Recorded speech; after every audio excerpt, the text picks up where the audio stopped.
በወሎ ቤት አማራ ሁለተኛ ቀኑን ያስቆጠረ በመድፍ የታጀበ ከባድ ውጊያ ቀጥሏል። አገዛዙ ለውጊያው በርካታ ኃይሉን ማሰለፉም ተሰምቷል። እንዲያም ሆኖ በውጊያው በመቶዎች የሚቆጠሩ የአገዛዙ ሰራዊት ሞትና ቆስለኛ ሆነዋል። 6 የውጊያ ግንባሮች ተከፍተዋል። 2 ከተሞች ነፃ ወጥተዋል። የድሮን ቅኝቱም ተጠናክሯል። ተጨማሪ ዝርዝር የግንባር መረጃውን ይዘናል።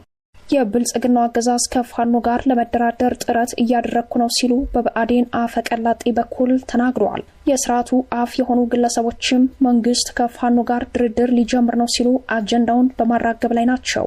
ለመሆኑ መሬት ላይ ያሉ እውነታዎች እንዴት ናቸው ስንል ፈትሸናል። በጉዳዩ ላይ ያነጋገርናቸውን የፋኖ አመራሮች ምላሽና የፖለቲካ ተንታኞችን አስተያየት በስፋት ቃኝተነዋል። የአብይ አህመድና የተባበሩት አረብ ኤሚሬቶች የጦር አጋር የሆኑት ጄኔራል መሐመድ ሐምዳን ዳጋሎ ለአስመራና ለካይሮ ያስተላለፉት መልእክት አነጋጋሪ ሆነዋል። የአስመራው መንግስት በበኩሉ የዲፕሎማሲ ፍልሚያ ላይ ነው። የአስመራ ፍልሚያና የጄኔራሉ መልእክት በአፍሪካ ቀንድ ዜና ትንታኔያችን ይዘነዋል። ሰላም ጤና ይስጥልን ውድ የጣና ቲቪ ተከታታይ ቤተሰቦቻችን፣ አብራችሁን ስትቆዩ እነዚህንና ሌሎች ዝርዝር መረጃዎችን ታደምጣላችሁ። የጣቢያችን የእኩለ ቀን ዜና መረጃና ዜና ትንታኔዎቻችን እነሆ ተጀምረዋል። እስከ መጨረሻው አብራችሁ እንድትቆዩ አክብሮታዊ ግብዣችን ነው። በቅድሚያም የዕለቱን ልዩ መረጃ ትንታኔ ወደምናደርስበት ዜናችን እናመራለን። የብልጽግናው አገዛዝ ከፋኖ ጋር ለመደራደር ጥረት እያደረኩ ነው ሲሉ በብአዴኑ አፈቀላጤ በኩል ተናግረዋል። የስርዓቱ አፍ የሆኑ ግለሰቦችም መንግስት ከፋኖ ጋር ድርድር ሊጀምር ነው ሲሉ አጀንዳውን በማራገብ ላይ ናቸው። የብአዴን ብልጽግና ኮሚኒኬሽን ቢሮ ኃላፊ መንገሻ ፈንታው ለጋዜጣ ፕላስ ተናገሩት የተባለው መረጃ በክልሉ የቀጠለውን ጦርነት ግጭት ሲሉ የጠሩት ሲሆን ይህን ግጭት ለማስቆም በርካታ ሰዎች እየታሰሩ ነው፣ ግጭቱንም በድርድር ለመፍታት እየተደረገ ያለው ጥረት ተጠናክሮ ቀጥሏል የሚል ማብራሪያ ሰጥተዋል። ለመሆኑ መሬት ላይ ያሉ እውነታዎች እንዴት ናቸው ስንል ፈትሸናል። በጉዳዩ ላይ ያነጋገርናቸው የፋኖ አመራሮች አፋሕድም ሆነ አፋብኃ በስራ አስፈጻሚ ደረጃ ተነጋግረው የወሰኑት ውሳኔ እንደሌለ ነው። ሆኖም በግለሰቦች ደረጃ ሊደረጉ የሚችሉ ግንኙነቶች ሊኖሩ እንደሚችሉ ጥርጣሬ እንዳላቸው የገለጹ አንድ አመራር የዚህ አጀንዳ መነሻው የአንድነቱን መንፈስ ለመበከል ያለ ኋላ ቀር ፕሮፓጋንዳ ነው ብለውታል። ሌላኛው አመራር በበኩላቸው አጀንዳው ከሰሞነኛ የፋኖ ተከታታይ ጠንካራ ዘመቻዎች ጋር እንደሚያያዝ፣ በተለይም የፋኒት በዓለም አሰቃቂ ግድያ በህዝቡ ዘንድ የፈጠረውን ቁጣ አጀንዳ ለማስቀየስ የመጣ እንደሚሆን ገልጸዋል። ስማቸው እንዲጠቀስ ያልፈለጉ የሁለቱም አደረጃጀቶች የፋኖ አመራሮች እንዳሉት እንደ ድርጅት ቀዳሚው ግብ ዘላቂ አንድነትና የመጨረሻውን የዘመቻ ምዕራፍ በመክፈት አገዛዙን መጣል ነው ብለዋል። የብልጽግናው አገዛዝ መጠነ ሰፊ ውድመት አድርሶም በጦርነቱ አማራን ማንበርከክ ባለመቻሉ ተደጋጋሚ የእንደራደር ተማጽኖ በእጃዙር ሲያቀርብ መቆየቱ ይታወሳል። ባለፈው ዓመት መጋቢት ወር ላይ የስርዓቱ ዕድሜ ማራዘሚያ ይሆናል በሚል በተቋቋመው የአማራ ክልል የሰላም ምክር ቤት በኩል ፋኖ የሚፈልገው የአውሮፓ ሀገሮችና አደራዳሪዎች አማካኝነት ይደራደረኝ በማለት ሰላም ፈላጊ መስሎ መቅረቡ ይታወሳል። በወቅቱ የምክር ቤት ሰብሳቢ የሆኑት አቶ ያይራድ በለጠ ለዶቼ ቬለ እንደገለጹት ብልጽግና ለድርድር ዝግጁ መሆኑን አሳውቆናል።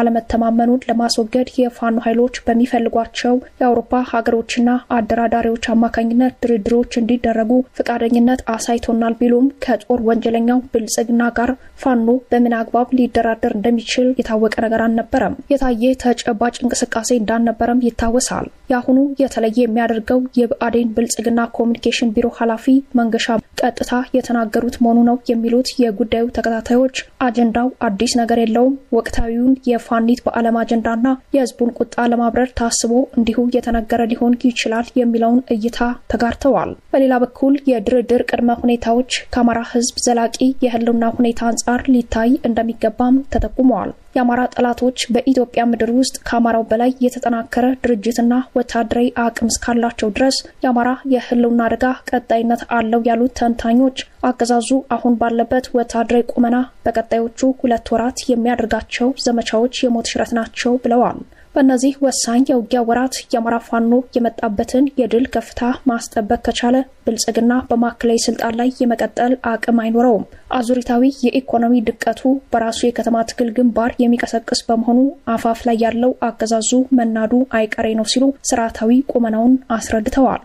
ኢኮኖሚያዊ ድቀቱ በራሱ አንድ ሀገራዊ የውጊያ ግንባር ሆኖ ለፋኖ ትግል ያግዛል ያሉት ተንታኞች አገዛዙ እያወጣቸው ያሉ የህግና ፖሊሲ ጫናዎች በህዝቡ ላይ የኑሮ ቀንበሩን የሚያጠብቁ በመሆናቸው የከተሞች አመጽን ጨምሮ በተደራጀ ትግል አገዛዙን መጣል እንደሚቻል አብራርተዋል። በሌላ በኩል መሬት ላይ ያሉ ወታደራዊ እውነታዎችን መረዳት ያስፈልጋል ያሉት ተንታኞች ብልጽግና በቅርቡ ያሰለጠናቸውንና ከሰሞኑ እያሰለጠናቸው ያሉ አዲስ ሰልጣኞች ተመርቀው ወደ ግንባር ሲገቡ የመዋጋት ሞራላቸውን መስበር ከተቻለ አብይ አህመድ የሰራዊቱን የውጊያ ሞራል መልሶ ማደስ ይቸገራል ብለዋል። አሁን ያለው የብልጽግና ሰራዊት የሚዋጋበትን ዓላማ የማያውቅ የውጊያ ሞራል የሌለው ሰራዊት በመሆኑ ህዝባዊ መሰረት ያለውን የአማራ ትግል ሊያሸንፍ እንደማይችል የተናገሩት የፖለቲካ ተንታኞች አገዛዙ በአስገዳጅ ሁኔታ የመጣበትን ድርድር ከብልጽግና ዋና ባህሪ አኳያ ሊታይ ይገባል ብለዋል። ብልጽግና ለድርድር እቀመጣለሁ ሲል በፋኖ በኩል ቅድመ ሁኔታዎች መቀመጥ ይኖርበታል ያሉት ተንታኞች በዚህ ሁኔታ ውስጥ ልብ ሊባል የሚገባው መሰረታዊ ጉዳይ የአማራ ህዝብ ለአንድ ደቂቃ እንኳን ትጥቁን የሚያወርድበትም ሆነ በሰላምና ድርድር ስም መልሶ የሚከዳበት ሁኔታ መፈጠር የለበትም ብለዋል። ጣቢያችን በጉዳዩ ላይ ያነጋገራቸው የፖለቲካ ተንታኞች እንዳሉት ድርድር በቃል ኪዳንና ድለላ ወይም ሽንገላ ሳይሆን የአማራ ህዝብ በሚኖረው ሁለንተናዊ የመገዳደር አቅም ላይ ብቻ የሚገነባ እንደሆነ የጋራ ግንዛቤ መያዝ ያስፈልጋል። እንዲህ አይነቱ አቋም ለምን መኖር እንዳለበት የአማራ ህዝብ በሚገባ እንዲያውቅ ማድረግ ይገባል ሲሉም አስረድተዋል። የምዕራባውያን መንግስታት በተለይ አንዳንዶቹ በአማራ ህዝብ ላይ የያዙት አቋም ህዋትና ኦነጋውያን ከዘሩት የሐሰት ትርክት ጋር የሚመሳሰል በመሆኑ ከዚህ በመነሳት ችግሩ በእርቅና ድርድር ይፈታል የሚል የውጭ ጣልቃ ገብነትን የአማራ ኃይሎች በከፍተኛ ጥንቃቄ ማየት እንዳለባቸውም ተጠቁመዋል። በሌላ በኩል የአደራዳሪዎች ጉዳይ ወሳኝ በመሆኑ የአማራ ታጋዮች ወደ ድርድር የሚወስድ ሁኔታ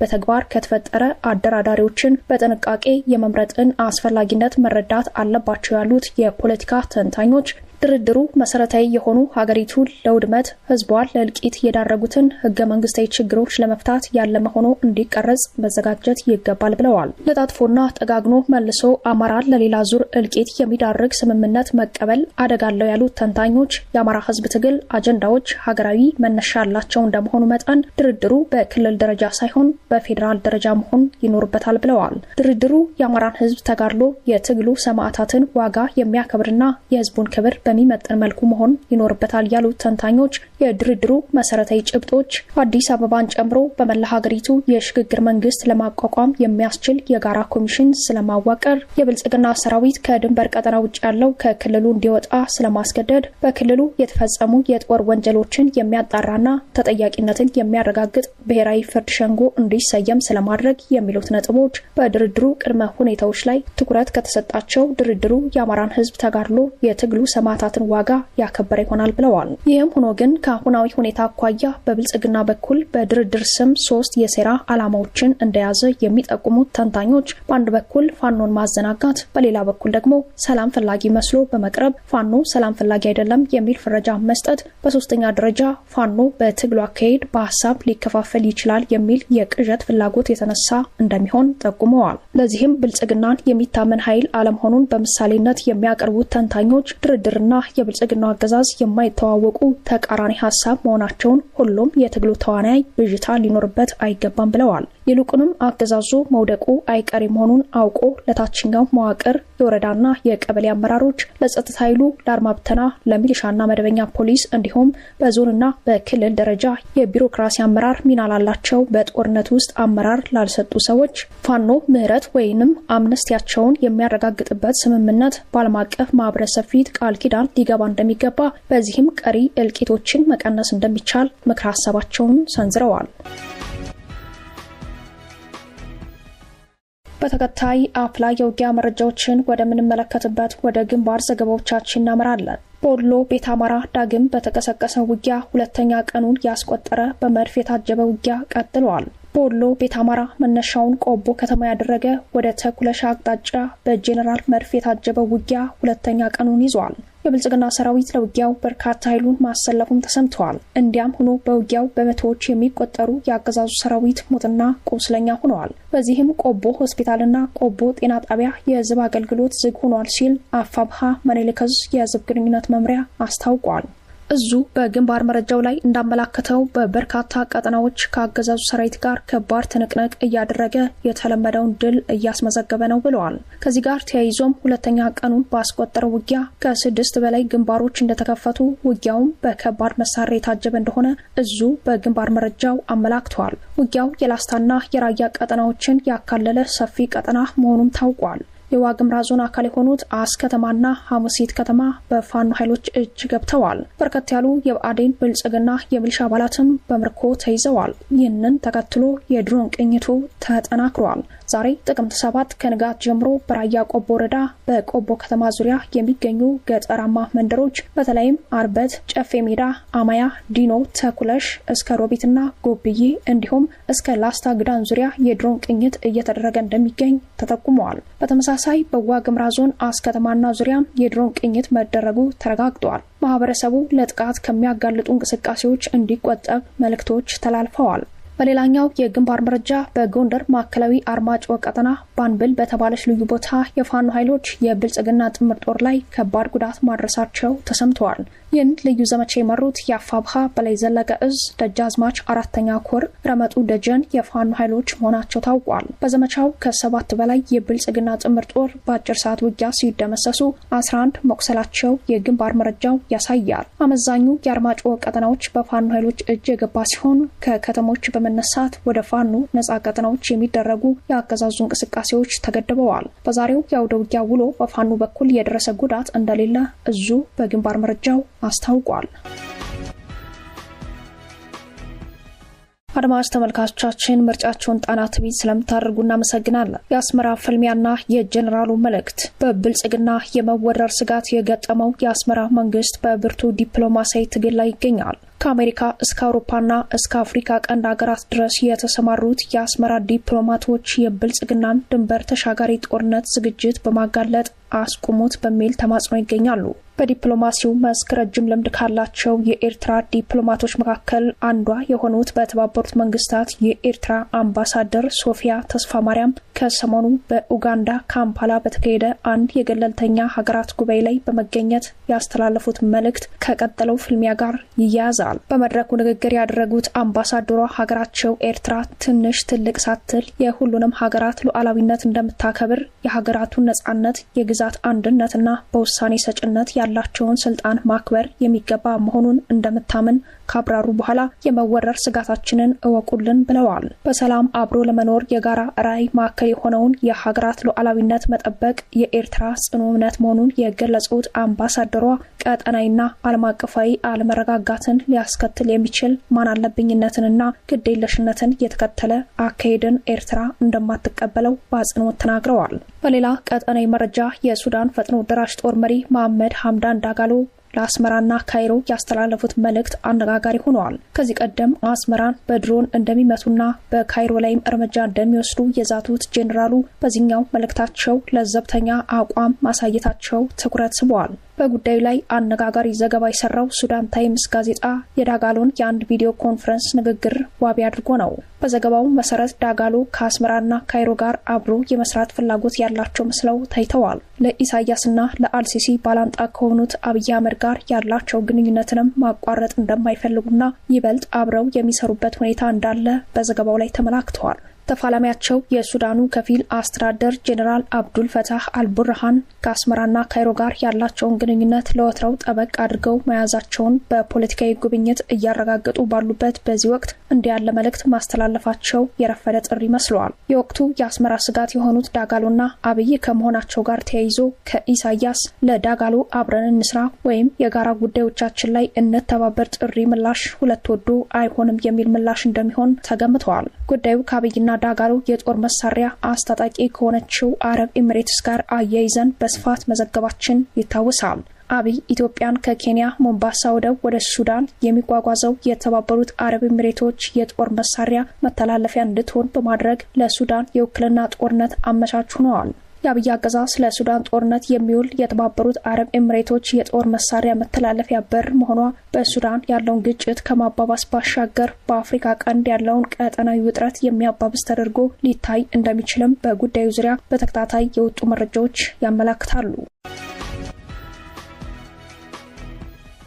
በመጨረሻም የብልጽግና ድብቅ ወንጀል በአዲስ አበባ ተጋልጧል። የብልጽግና አገዛዝ በግፍ በማጎሪያ ቤት ያፈናቸው የህሊና እስረኞችን 2 ጊዜ ገድሏቸዋል። አንድ በቁማቸው ሰብአዊ መብታቸውን በመጣስ ከቤተሰብ ጥየቃ በማራቅ ሲያማቸው በወቅቱ ባለማሳከም እዚያው ባሉበት ማጎሪያ በአሳዛኝ ሁኔታ በብርቱ ህመም ከደከሙ በኋላ ወደ ሕክምና ተቋማት መውሰዱ ነው። ሁለተኛ እስረኞቹ በህመም ከደከሙ በኋላ ወደ ሕክምና ተወስደው በህይወት መትረፍ ካልቻሉ አስከሬናቸውን በሚስጥር ይዞ ከሕክምና ማዕከላት በድብቅ አውጥቶ ወዳልታወቀ ቦታ መውሰዱ ነው። ከዚህ ጋር ተያይዞ አፈትልጎ የወጣ መረጃ እንደሚያመላክተው በአዲስ አበባ በሚስጥር የተያዘ ወረርሽኝ ተከስቷል። ወረርሽኙ በትኩሳት መልክ በፍጥነት ሰዎችን የሚገድል የባክቴሪያ አይነት መሆኑን የሕክምና ባለሙያዎቹ ይናገራሉ። እስካሁን በዚህ አጣድፎ ገዳይ ወረርሽኝ 4 እስረኞች ሲሞቱ ሌሎች ከ40 በላይ ሰዎች ደግሞ የበሽታው ሰለባ ሆነው በሕክምና ውስጥ መሆናቸውን ለጉዳዩ የቀረቡ ምንጮች ጠቁመዋል። ጉዳዩ በሚስጥር ተይዞ የሕክምና አገልግሎት እንዲሰጥ ትዕዛዝ ያስተላለፈው የብልጽግና አገዛዝ የሕክምና ባለሙያዎችን በእጅጉ እንዳሳዘናቸው በመግለጽ የሚመለከታቸው የመብት ተሟጋች አካላት ትኩረት እንዲሰጡት ማሳሰባቸው በመረጃው ላይ ተመላክተዋል።